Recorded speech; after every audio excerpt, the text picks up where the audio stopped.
Madami po ang nagagalit kay Senator Coco Pimentel kaugnay nung nakaraang Senate hearing na parang lumalabas na kinakampihan pa niya si former President Rodrigo Duterte. Alam naman po natin lahat na meron pong atraso itong si former President kay Senator Coco Pimentel. Pero ang lumabas doon sa Senate hearing sa pagkakaintindi po ng marami at yung tinatawag na layman people tulad ko, yung mga ordinaryong Pilipino, ay bakit parang kampi pa si Coco Pimentel sa dating presidente. Kahapon naglabas ako ng video at pinakita po natin yung point of view ng isang abogado na si Atty. Rene Bueno. At doon kahit papano naliwanagan ako ng konti dahil meron siyang sinasabing strategy ng mga abogado. At kung iisipin mo nga namang mabuti, tama yung naging strategy ni Coco Pimentel dahil nahulog sa bitag si former President Rodrigo Duterte at nagsalita siya na nagsalita at umamin siya sa mga krimen na naganap nung panahon niya. So ngayon, samahan nyo naman akong panoorin kung ano ang take dito o kung ano naman ang masasabi ng isa pang abogado na si Atty. Claire Castro. Magkapareho kaya sila ng obserbasyon ni Atty. Rene Bueno? Panoorin po natin ito. Okay, so, mga ka-clear. Of course, sino bang pag-usapan natin dito? Unang-una, may binanggit kasi dito si Senator Bato na siya mismo, pakiramdam niya na na-incriminate ni Pangulong Duterte yung sarili niya sa Senado. Siguro, ito tuloy na-analyze ko mga ka-clear, di ba? Hinayaan ni Senator paano to? Coco Pimentel, magsalita si dating Pangulong Duterte. Sabi ko nga, naisip ko tuloy di ba naisip ko tuloy? Because kasi yung una syempre parang ba't ganyan ka Senator Coco? Parang nilamon ka lang ni dating Pangulong Duterte. Ngayon na a-analyze ko mga kakilala, tingnan niyo to ha. Hinayaan niya magsalita, naging friendly siya, di ba naging friendly siya, naging at home ang dating Pangulong Duterte. Okay? So is it not an strategy on the part of Senator Coco? Na, 'di ba? Para makuha yung loob ni dating Pangulong Duterte at maging at is magsalita ka na magsalita. Or ako lang nag-iisip nito. 'Di ba? Sabi niya, "Okay, di sino ba? 'Di ba sabi niya ang daming inamin ni dating Pangulong Duterte. Kanino ba kayo dapat magpasalamat?" O, 'di ba? O, di sa kanya, 'di ba? Siyempre, ano niya 'yun committee niya 'yun So, inisip-isip ko, is it because kilala mo si dating Pangulong Duterte kung gaano siya kadaldal? Kumbaga, may bait?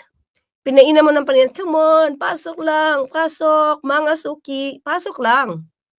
'Di ba? 'Yun. At dahil napikon kay Senator Risa, ayun, bumuga ng bumuga. Bumuga ng bumuga, 'di ba? Hindi lang sarili niya ang nilaglag niya mga ka-clear. Pati yung mga PNP chiefs niya. 'Di ba? Di Bolsi na nga, General, hindi ko pa masyado nadinig kung merong ni-liquidate. 'Di ba? Pero ang napaamin, mga ka-clear, itong si General Danao. Nadinig niyo ba 'yon? Inamin niya mismo. Tapos, and he was so proud in saying that, in admitting that, in divulging that. Sabi niya, "Etong pulis na 'to dati 'tong magamit 'Di ba? Tapos parang nasimasmasan, hindi ko matandaan kung napa-rehabilitate Oh, sabi niya, bumalik sa bisyo. Yun, tinatake yung asawa niya. Binabaril-baril, ganun daw. So, pinatay namin. Ganun lang ka-casual, mga ka-clear. Tapos singit si dating Pangulong Duterte. 'Di ba? Siyempre, kailangan lumaban.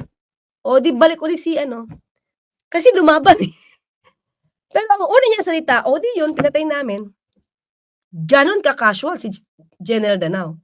I never thought he's like that. Kasi sabi ko nga, ang tahimik niya as General, as PNP Chief. Unlike Bato. Kasi si Digong parang aso, nagpa-provoke, kakaul ng kaul. Yes, nagpa-provoke siya kay Senator Riza. Di ba nga siya na-provoke kay kasi hindi naman nagtatanong. The presence of Senator De Lima, di pa siya na-provoke doon. Di ba? Yung mga tanong ni Senator Risa ang nagpa-provoke. Saka hindi, nandun na rin kasi mga kakli yung kayabangan eh. 'Di ba? As if nung nadidinig mo siya nagbabasa ng kanyang statement, para siya nagtatalumpati sa podium. The same old campaign parang campaign statement niya. 'Di ba? Projection eh. As if ang nagtatalumpati, feeling niya presidente pa rin siya. 'Di ba? Ganun eh, perception, 'di ba? Politics is perception. Okay, so puntahan natin 'to. Si General ba 'to? Okay. Wala na yung uri-uri na yan. Wala na yung uri-uri na yan. Sige, kung andyan kayo, go ahead. Go ahead. Wala nang Sigurado ka, hindi ka nag-worry ha? Nung dati nangiyak-ngiyak ka, sabi mo ayaw mong mahiwalay sa mga apo mo ha? uri-uri yan. Ano, Sige. pag mag-uri-uri ka, ikaw lang ang talo. Basta the fact remains that they don't have jurisdiction over O doon lang siya mga kaklila. O, tapusin lang natin. the Philippines right now. Okay? Tandaan mo ha mga kaklila. Basahin natin si Senator Bato. Never niyang dininay. Dito sa statement na to, never niyang dininay any liability patungkol sa EJK. Ang sabi niya lang, hayaan mo na siya. Pag nag-worry ka dyan, mas lalo kang malulugi. At ang sa kanya, ang point niya lang, ang ICC walang jurisdiction. Yun lang. 'Di ba? Pero in totality, wala siyang dininay. Wala siyang dininay na ginawa nila yan. Okay. Mga ka-clear, ito ha, tandaan nyo. Never, okay, never pumapel si Senator Bato during sa Senate hearing as resource person. Una siyang bumangka. Lahat, di ba? Nandiyan dyan siya, not as a resource person, but as a senator. No, pala, hindi pala as a senator. Sorry. As a lawyer of former President Duterte. Diba? Sino ba nag-lawyer dito kay Senator, kay dating Pangulo? Nag-lawyer si Senator Tolentino. Nako, nagkalat na ang kanya mga tarpaulin Sabi niya, bigay todo. So, paano to, Senator Tolentino? Saan ka bigay todo dito? Sabi niya, Tol, bigay todo. Saan ka ba bumibigay todo? Para maging lawyer ni Pangulong Duterte? Tanong lang nagkalat na kasi tarpaulin to napaka-disadvantage sa iba na hindi kaya lagi magpa-tarpaulin. Wala pang election, premature campaigning mga ginagawa nito nag-taking advantage Well, anyway, so, dito mga ka-clear, di ba? Dito, hindi pumapel na resource person, walang nagtanong kay General Bato, kay Senator Bato. Kayo mga ka-clear, ina-expect nyo ba kapwa mo, senador, kulig mo, katabihan mo, kasabay-sabay kayo minsan kumain, sabay-sabay kayo tatawan, tatanungin mo ba dyan? Of course, hindi. Si Senator Risa nga, hindi ko alam kung matatanungin niya sa Senator Bato Dapat tanungin niya, di ba? Kaya sabi niya, he will also play as a resource person. Ngayon, ikaw ay nagiging lawyer sa sarili mo, okay lang maging lawyer sa sarili. Pero for dating Pangulong Duterte, di ba? Walang conflict of interest. Talaga lang. Okay, let's go. Sabi nila, walang delikadisa. Mas mawawalan ako ng delikadisa kung hahayaan ko yung kasinungalingan ang mangingibabaw sa mga pangyayaring ito. Bakit kung talagang ayaw mo ng kasinungalingan, matapang ka, pwede ka naman din humarap sa Quadcom. Doon ka magpakitang gilas. Dahil yung ibinibintang sa inyo, kasinungalingan. Maliwanag sa sinabi mo. So be brave enough to face Quadcom committee. Diba? Doon natin malalaman kung totoo yung sinasabi mo. Ang problema, doon sa hearing ng Senado, bumangka kayo. Kayo yung bumangka. Lahat ng request mo, sinusunod ni Senator Coco Pimentel. Diba? Anong sabi ni Talatak? Attorney, tama, Attorney Claire, may legal dimension ang ginawa ni Coco. Hawkage moves. Okay? He failed to control De La Rosa, pero as to Duterte, tama yon. Let him admit and admit under oath. Yun yung nakita ko lately. Ito lang actually nung nung nadinig ko siya kanina in-interview, kasi nga 'di ba ang daming mabati ko, sabi ko, baka strategy niya 'to, baka kilala niya kung papaanong dumaldal si dating Pangulong Duterte at because of that, daming siniwalat. 'Di ba? Okay, let's go back. Kailangang lumabas ang katotohanan. Oh, yun pala, katotohanan, huwag ka na matakot sa Quadcom. 'Di ba? At huwag ka nang mag-inquire, huwag kang pumapel as senator. Umupo ka lang doon as resource person and let your colleagues question you. Okay na, teka lang mga kakri, may babasahin tayo. Jamie Boy Bahe, dapat hinayaan na lang ni Coco magsalita, si Dutine niya na ininterrupt. Actually, ano naman, oo nga, I will agree on that. Okay, teka lang. Sabi ni Clan, never interrupt your enemy when they are committing a mistake, attorney. Yeah. Totoo yan. Pero sabi ko, mga ka-clear, may na po na ako. Siyempre, hindi pala ako mag 100% okay kay Senator Coco. Meron kasi nagsasalita pa si Senator, si dating Pangulo Duterte tungkol sa killing, di ba? Pina-stop niya in-interrupt niya May parte na dun Okay? Milo Amor, sabi nga ng isang vlogger sa hearing, huwag pigilan magsalita si Duterte at marami iyang ilalabas. Oo nga. Pero may point La Londolozi, Coco cut him off. He spilled some beans if Coco didn't interrupt. Yeah, kaya nga sabi ko na-realize ko meron pang iba. May portion doon na ini-interrupt niya. So hindi ako magbibigay ng 100% na okay sa'yo, Senator Coco. Kalahati lang. Kalahating nilamon ka. Pa rin. Okay? Pero okay na yan kasi pinabayaan mo magsalita. Okay? Marites Daag, tama strategy ginawa ni Coco, dumakdak si Dude Search Okay, let's go back. So yan ang mga the pertinent Quadcom transcripts. Quadcom, kinuha niya na, retransmitted. Di naman bawal to Early on and all were duly received. Okay, nauna niya nang tinransmit yung Quadcom transcripts. Sumunod yung transcript ng Senate. Na-transmit na po ngayon. Binigay na rin. And the difference with that, mga ka-clear, is it's under oath. Okay, balikan natin magagamit ba to o hindi. Sabi ni Mantemio, if strategy po talaga ni Senator Coco yun, na-take down niya si PRRD. Yes, no? Totoo. Na-take down niya kasi lahat ng, halos, ng mga importanteng dapat na ma-reveal, na-reveal At kadama si John Attorney Claire, dami nga daw material, sabi ni Coco. Yes, oo. Pero sabi nga ng iba nating nakaklear dito, sana, di na niya pinigilan yung iba. Diba? Saka sana hinayaan niya na rin naman si Senator Lailo de Lima magsalita, kinakat niya. Mas sobrang kat yun. Diba? Okay, sige. So ito tinawanan lang ito ni ni Senator, tinawanan lang itong pagdadala ng transcript ni ni Trillanes, ni Attorney Panelo. Pero under oath yun. Sabi nga nito, balikan ko lang yung sinabi ni i-correlate ko. Sabi ni Attorney PRRD, di ko na kailangan, di ba yung sinasabing subornation of perjury? Di ko na kinakailangan ang transcript dito. Tama ba? Yung naratibo mo, okay na yan. Pwede na magsampa ng subornation of perjury. Subornation of perjury. Nakalimutan na ni dating Pangulong Duterte na dating fiscal ang elements ng crime. Diba? Wala pa na perjury. Paano subornation of perjury? Diba? Mali sila doon, mali. Gusto niya kasi, alam mo kung bakit hinighlights niya yun. The reason why hinighlights yun, tingin ko scripted yun. Feeling ko lang scripted siya, yung subornation of perjury. To discredit Quadcom. Diba? Panakot, mababa yun. Mababang penalty yun. Kung panakot man yun. The main purpose din kung bakit niya hinighlights yun, mga kaklit, to discredit Quadcom. Kaya di ba lumaki yung issue Di ba? Lumaki yung issue. President Duterte has been president for 6 years. You see what you get. Kung sino siya.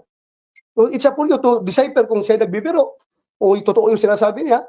Basta lahat ng sinasabi niya puro mga extremes, puro superlatives, puro mga hyperbole, lahat yan, puro yan panakot sa kriminal. Wala akong nakita sinabi niyang joke.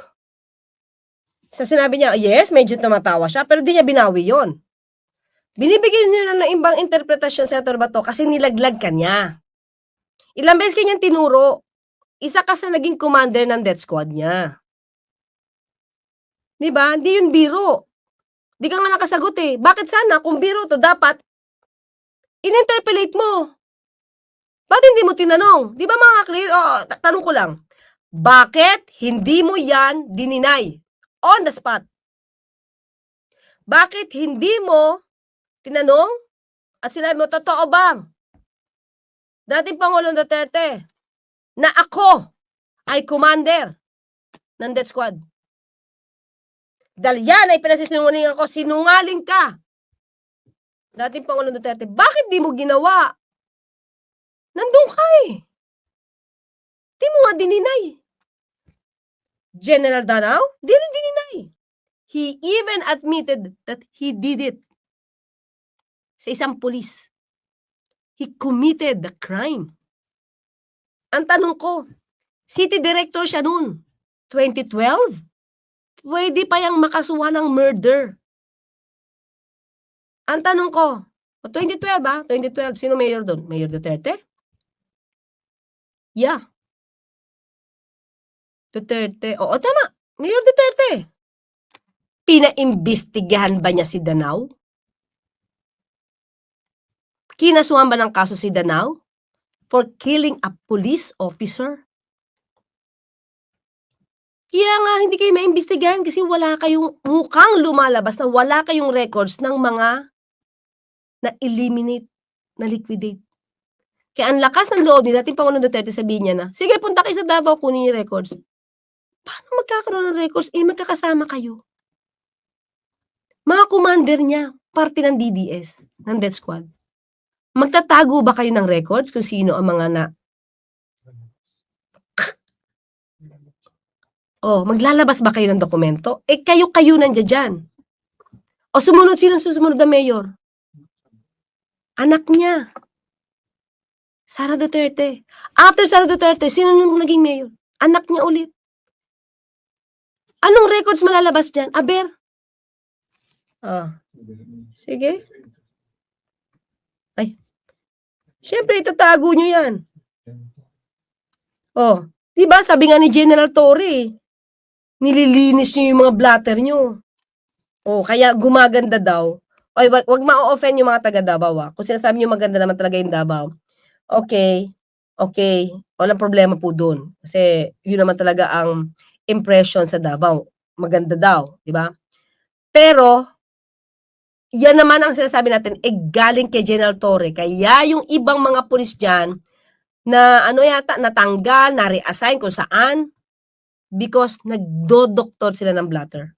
O kayo pa kaya, para mawala yung issue ng EJK, Tokhang, linis, of course, malinis. Then file cases in court against him. Pwede yan. Pwedeng magamit yan against him. Admitted siya. Admitted siya na incriminating lahat ng sinabi ni dating Pangulong Duterte. Sabit siya eh. Sabit siya. Pati nga sabi ko si General Danao. Si General Danao ang mas malaki ang inamin. Tingin ko dapat General Marbil. General Marbil. Unahin mo na si General Danao. Imbestigahan. Umami na siya ng kanyang ginawa. Yun ang una niyong demanda. Lalo na, under oath siya, di ba? Nagsalita siya doon. Depende na sa kanya, how is he going to defend himself? Alam mo, tingin ko mga ka-clear, hindi siguro na-expect nito si dating ni General Bato na gano'n mangyayari. Kaya nga nandiyan dyan sa tabi niya si Atty. Panelo. Di ba? Taga-Bulong. Nakita niyo ba? Text. Yan. Text. Tapos, biglang,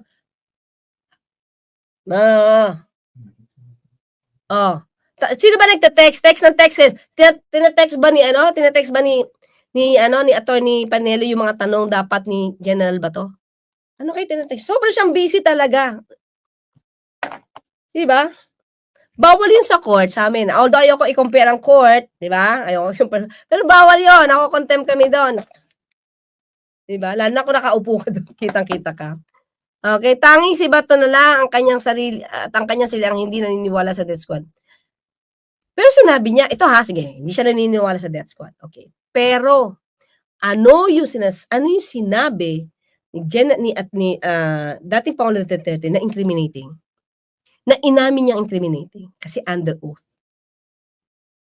Parte yun ng death squad. Bakit? Sabit siya. Tinuro siya. Yan, senador. General De La Rosa, binanggit siya. Kaya siguro nga malungkot yung mukha niya, nadawit siya. Di niya in-expect. Sabi siguro niya, Pangulo, pinagtatanggol kita. Di ba, natawa nga si Jinggoy kasi si Jinggoy, syempre maka Duterte yan. Obvious. Wag nang i-deny ni Senator Jinggoy na neutral siya. No. Okay? Bakit? Nung inamin yung DDS, dinamit yung that's what, bakit ka tumawas, Senator Jinggoy? Okay, Wonder with Albert, feeling itong mga Duterte kanila ang Pilipinas, yung feeling na walang pwedeng bumangga sa kanila. Ginulo na mag-aamang Duterte ang bansang Pilipinas. Wonder with Albert, thank you. So, bakit tinawanan ito ni Jinggoy? Hindi niya siniseryoso yung sagot? Nakita niyo ba tumawa si Senator Riza? The problem with these people, lalo na yung mga ibang nasa audience, Lourdes Lizondra, feeling ni Bato na sa Senado untouchable siya, unlike sa Quadcom, uulanin siya ng tanong. Diba? Ang sabi niya, ano sabi ko? Lisa, nawala tuloy yung isip ko. Ang sabi ko na, ayan si Jinggoy. Diba? Bakit ka tinatawanan? Dapat yun, sineryoso niya yun kasi that's already an admission. Ano tinawanan niya? Akala ko po walang DDS. Maski na siya nagulat. Hindi ba? Kahit siya nagulat. Tapos tatawanan mo lang. Tapos ang binabara-bara mo dyan si Senator De Lima. Bakit? Kasi pinakulong kayo noon because of plunder involving Janet Napoles. Kaya may galit ka. Kaya kung barahin mo si Senator De Lima, ganun na lang. Di ba? Ang pinipraise mo pa dyan, si dating Pangulong Duterte, wala namang problema kung ipipraise mo si dating Pangulong Duterte. Di ba? Ang problema kasi, may mga inadmit, tinawanan mo. Gusto mo palabasin siguro, he's just joking. That's already admission. Under oath. Diba? Hil Obordo. Attorney, kung napansin mo si Panelo nung Senate hearing habang nagsasalita si Digong, kampante lang siya kahit mali ang sinasabi ng amo niya. Feeling niya napakagaling niyang abogado kaya kinaya niya ilulusot mo amo niya. Actually, hindi. Tingin ko hindi Okay. Tingin ko ganito, Hil. Text siya, di ba? Text. Kung ano-ano na sinasabi ni dating Pangulong Duterte, hindi niya yung mag-guide. Bubulong lang siya doon, pero hindi niya mag-guide, hindi niya yung mapapahinto. Feeling ko, nininervous na siya kasi ang daming pinag-a-admit na hindi yun ang tinraining nila, hindi yun ang tinractice nila. Ano ba to? Siguro inisip niya, tignan niyo yung facial expression ni, all throughout. Hindi yun masaway kasi katabi siya eh. Baka kung nasa likod pa, pwede pa, di ba? Katabi siya, pero makikita niyo, ginaguide siya. May portion dyan na binubulungan niya na hindi na matanong. Tungkol yata doon sa question ni Riza, tungkol sa, kung iaakuin mo yan. Joke. Sabi na, joke. May narinig tayo yun. Wala ako nadinig na joke ha? Nung tinuro ka ha? Saka kahit joke, ikaw lang sasabing joke, it's under oath. Ay, ito pala, sige, ito na. So, kung under oath siya, din na, i-contempt nila. Bakit mako-contempt? Wait Bakit mako-contempt kung nagsasabi ng totoo? General Bato naman, oh. Diba? Ba't mako-contempt nagsasabi ng totoo? Tinuturo ka nga eh. Diba? Kumbaga sa impyerno, hinihila ka rin niya, diba? Katulad ng balak niyang paghila kay Senator Riza, papuntang impyerno. O, paano yan? Magkakasama-sama kayo lahat dyan. Ha? Ang sabi ni unique ka, okay? Nakakatuwa si Bato, pag sila pumapaktay, masaya pa sila, pero pag anak na niya ang binabanggit, galaiting, babysitting lang pinag-usapan, galit na galit. Diba? Anyway, huwag na natin idama, sabi niya, tama naman, huwag nang idama yung anak niya. Siya na lang. Diba? Siya na lang. Kaya lang, sabi nga, tama naman si unique ka. may comparison eh, tapang-tapang mo, tapos ganyan pala. Di ba? Joke, joke, joke. Pakinggan nga natin. May clip, mga kaklira, kinuha ko to ha. Share ko lang. Kasi naghahanap ako dito ng word na joke, joke, joke eh. Nahanap ko talaga eh. Lahat itong sa right side ko, dumaan ito ng Chief of Police, Police Director. Oro, commander ng death squad yan. I thought there was no... Oh, see, itong problema mga kaklir eh. Nagsasabi na siya, di siya nagjo-joke, pero ba't tinatawanan pa? Namanhid na tayo sa style. Ito yung ayaw ni Senator Chis Escudero, mamanhid tayo sa style ni dating Pangulong Duterte. Kasi yun lagi ang ginagawa niya for 6 years. Diba? May sasabihin siya, meron siyang i-admit, tapos yung kanyang mga tagapagsinungaling, ay sorry, yung kanyang mga spokesperson, tagapagsalita pala, sorry naman, nagkamali lang naman. Okay, yung kanyang mga tagapagsalita, bibigyan ng ibang interpretasyon yung kanyang mga admissions. For 6 years. So ngayon, itong sinasabi niya, nagsasabi na siya ng totoo, tinatawanan pa rin natin. No, nila pala, hindi ako kasama. Pinagtatawanan pa nila, parang biro. existence. Trabaho ng pulis yan. Oh. Nadinig ka bang joke? Wala, di ba? Tapos yung nasa likod niya, itong julalay niya, talagang ngiting-ngiti. Literally, hindi mo sabihin ng death squad. Yung isang senador, yan ang nakaupo dyan, si Senator De La Rosa. Death squad rin yan. Because, Mga clear. Tell me. May salitang joke? Wala, di ba? Saan ako ni Senator Bato yun? Yung joke na yun. Wala ako nadinig, ha? Pakinggan natin. they were police directors. Tingnan mo yun, nasa likod niya. Tingnan mo yung nasa likod niya, ha? Init na init sa mga sinasabi ni Duterte. Parang siya yung, ang tawag doon, hindi mapakali. Ito, nasa likod niya. Alalay niya to eh. Noon lang nang tinuro si Bato. Handling because they were police directors. Ayan, ha? Senador, yan ang nakaupo dyan, si Senator Tingnan De La niyo Rosa. nasa likod. Tingnan niyo nasa likod niya. Death squad rin yan. Because they were police directors Di ba? Hindi mapakali, pati yung collar. handling the controlling crimes in the city. So pag sinabi mong death squad, it's a very loose term na ginagamit mo lang parang gano'n easily. Lahat yan sila, ito, si Danaw, ayan o. Ayan, nagdadasal kasi sa kasalanan niya siguro. Huwag ka bang, ilan bang pinatay mo? See? May alam siya eh. So hindi to joke mga kaklir. Wala ka nakikita joke dito. Dumaan yan. Ito, De La Rosa. Okay, wait Ronald Labrador, attorney, dapat makita mo recorded video ni Bato kay Chris Ulo nang uutos na pumatay at manunog ng... Ay, parang nakita ko yun. Oo, sige nga, hiramin ko nga yun kay Chris Ulo. Parang nakita ko yun. Hindi ko alam kung saan, pero parang nakita ko na siya.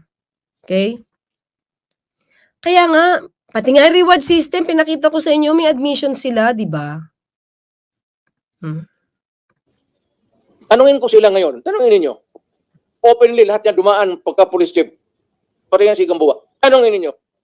Danaw, kung may utos ba ako na patayin ninyo yung tao, nakatali yung paa, pati kamay sa likod, or assassinate them. Ang sinabi ko, ganito, parangkahan tayo, encourage the criminals to fight. Encourage them to draw their guns. Yan, buhay yan. Ayan ang sila, yan ang instruction. Okay itinake up natin to kagabi. Pero ulitin ko ulit. Lucille, 10:31, napanood niyo yung vlog video ni Kristan na si Diggs at uhaw sa dugo kaya takbo uli sa pagka-mayor. Para na-addict na kasi, no? Doon daw na-addict, di ba? Oo, Lucille. Ganito, mga ka-clear. Nakita ko na isang video nito. Karugtong nito. Okay? Kung mapapanood nyo. Ang sabi niya, di ba, never siya nag-utos. Pero may isang parte dito mismo sa Senate hearing, sinabi niya, inamin niya. Okay? Sinabi niya na nag-try siya. Ito, totoong mga yan. Nag-try ako, pero hindi pumayag. Ang sabi, ikulong na lang. Yan na, nag-try siya. Ibig sabihin, nag-utos siya na pero according to him, pinagtanggol niya yung mga pulis, hindi pumayag at ang sabi, ikulong na lang. Okay? Ikulong na lang daw ha. Pero bakit si General Danao, isa-isang PNP chief mo dyan, umamin na meron siyang kapwa pulis niya. Dahil nung nakikita niya daw, na binabaril-baril, hindi lang binabaril-baril, tinatakot yung asawa. Anong ginawa nila? Eh di pinatay na lang namin. Pinagyabang. Nagaya si General Danao sa pag-all out nitong si dating Pangulong Duterte. Because laging pinaparinig ni dating Pangulong Duterte, sagot ko yan, ako ang ikulong. O di, nagsiwalat din si General Danao. Kaya ina-encourage ko si General Marbil. Unahin nyo si General Danao kahit kamista mo yan. Hindi ako hahanga. Diba? Unahin mo yan.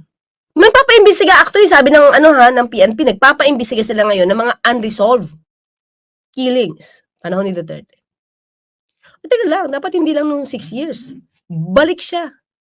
20 years ang dapat na dito, prescriptive period dito. Heinous crime yun eh. Balikan niya yung issue na yun, na inamin balikan niya rin si Senator, yung sinasabi ni, kanina, nung ating ka-clear, na nanunog, mamatay. Pero tingin ko, pare-pareho sila, magkakabaro sila dito, mga ka-clear. Sinunog na rin nila yung records dito. Kaya nga, tinanong si Danao kung sinong pulis yun, di niya na matandaan. Imposible. Unless marami kang na-liquidate, di mo matatandaan. Makaka-clear, kung first time mo mag-liquidate, di mo imposibleng makalimutan mo kung sino yung ginawan mo nun. Tapos sabihin niya, nakalimutan niya, that's baloney. Diba?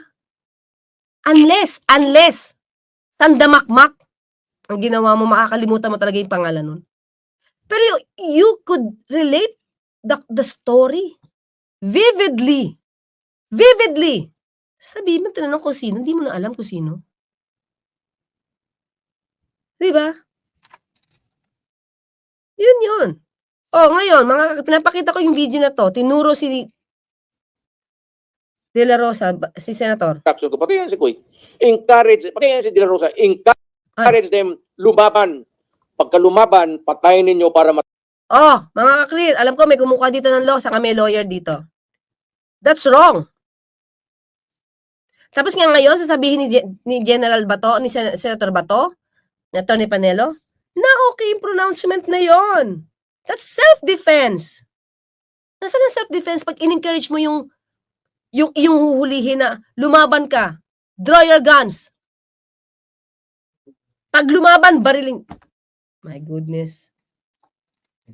Walang provocation, walang unlawful aggression. Yung reasonable means, wala din.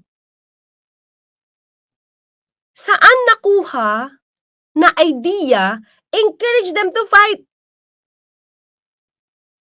Talagang palalabasin nila, lumaban. Yun kasi ang pronouncement ni dating Pangulong Duterte, encourage them to fight. Diba? Palabasin yung lumaban.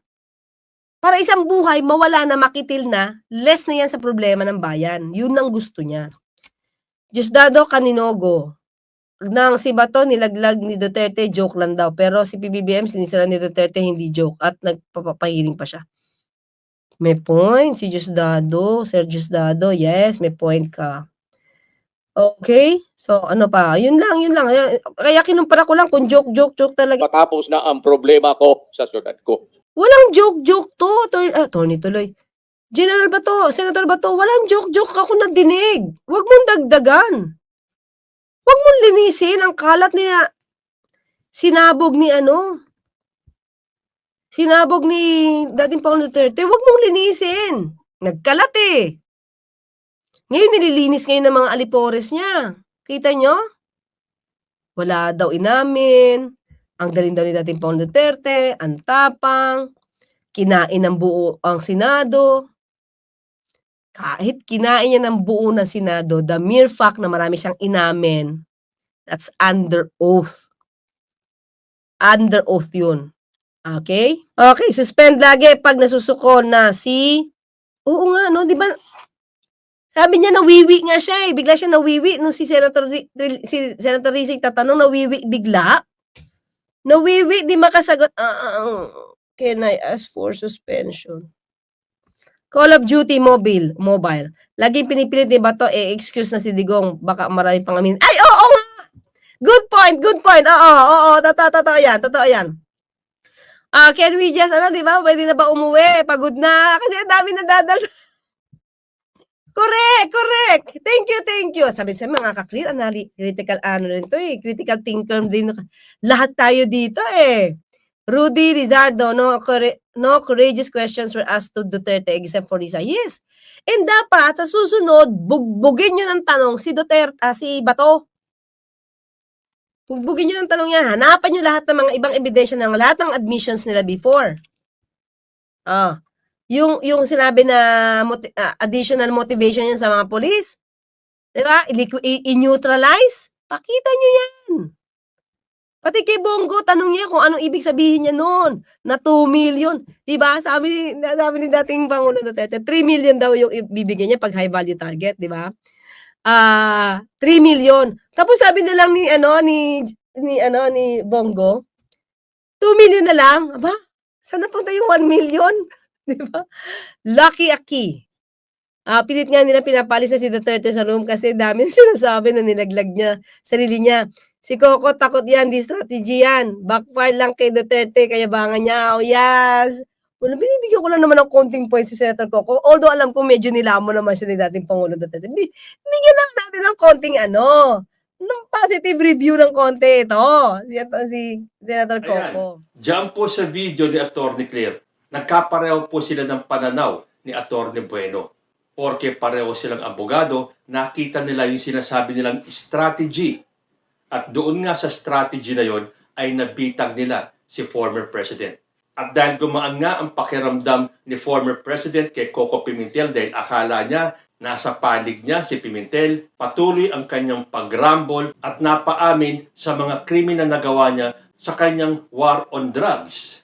So kung iintindihin po natin yung pahayag ni Atty. Bueno at ni Atty. Claire, tama nga kaya na nagkaroon ng strategy itong si Coco Pimentel para mabitag nila ni Senator Risa Hontiveros si dating Pangulong Rodrigo Duterte na ngayon ay inincriminate ang kanyang sarili at inilaglag pa ang kanyang mga kasamahan katulad ni Senator Bato de la Rosa. Kayo po, ano sa tingin ninyo? Tama po ba ang sinabi ni Atty. Bueno at ngayon si Atty. Claire? Comment lang po down below at magbabalik ang usapang Tito Manny. Diyos ti Agnina.